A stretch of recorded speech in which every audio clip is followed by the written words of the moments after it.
My name is Austin, and this is the story of the visit of the man whose mom did not teach him how to share good enough. It started in the afternoon.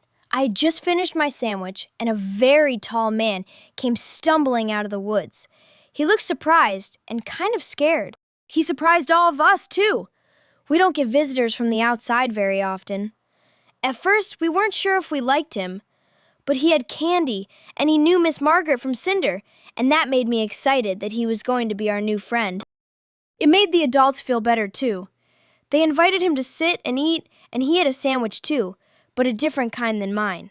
Mine was fruit and nuts, and his had meat, which I don't like so much. But he seemed to like it. He told us his name was Ilford, which I thought was a funny name. He made a funny face back at me when I told him. He also asked a lot of silly questions, like who was our magic keeper. I had to ask what that was, and Ilford made a different kind of funny face at that. He asked about our archive, and before my aunt could answer, I told him I knew. Ilford asked really like he didn't believe me, but I told him what I was taught. The archive is everyone. The archive is all around. They can't take what isn't owned or is planted in the ground. That made Ilford cry, and I didn't understand, but my mom gave me a hug and told me to go play. Ilford spent the day talking to people and looking around. He even came and played a game of House Rider with us.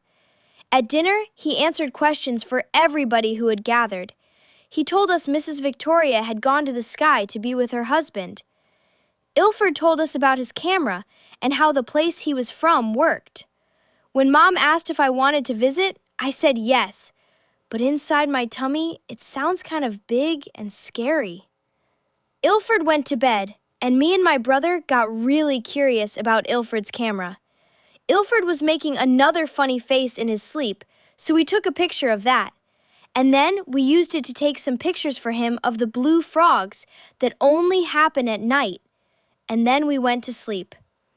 In the morning, my brother and I went to show Ilford the pictures of the blue frogs, and Ilford turned into what the man who used to hide under my bed looked like, even though I never saw him.